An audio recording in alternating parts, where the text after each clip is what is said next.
ओम नमः शिवाय। श्रावण मास महात्म्य दूसरा अध्याय। ईश्वर बोले, हे योगी, मनुष्य को चाहिए कि श्रावण मास में नियम पूर्वक नक्त व्रत करे और पूरे महीने भर प्रतिदिन रुद्राभिषेक करे।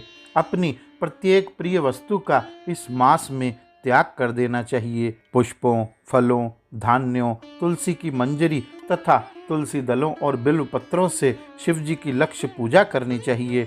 1 करोड़ शिवलिंग बनाना चाहिए और ब्राह्मणों को भोजन कराना चाहिए। महीने भर धारण पारण नामक व्रत अथवा उपवास करना चाहिए। मेरे लिए अत्यंतर प्रीतिकर पंचामृत अभिषेक करना चाहिए।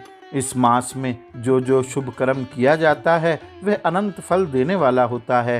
हे मुने, इस माह में भूमि पर सोएं, ब्रह्मचारी रहें और सत्य वचन बोलें। इस मास को बिना व्रत के कभी व्यतीत नहीं करना चाहिए। फलाहार अथवा हविष्यान ग्रहण करना चाहिए। व्रत करने वाले को चाहिए कि इस माह में शाक का पूर्ण रूप से परित्याग कर दे।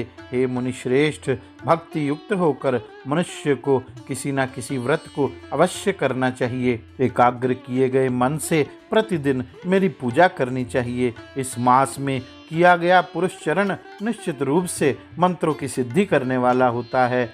इस मास में शिव के षडाक्षर मंत्र का जप अथवा गायत्री मंत्र का जप करना चाहिए और शिव जी की प्रदक्षिणा, नमस्कार तथा वेद पारायण करना चाहिए। पुरुष सूक्त का पाठ अधिक फल देने वाला होता है। जो मनुष्य इस मास में एक भी दिन व्रतहीन व्यतीत करता है वह महाप्रलय पर्यंत घोर नरक में वास करता है। यह मास मुझको जितना प्रिय है उतना और कोई भी मास नहीं।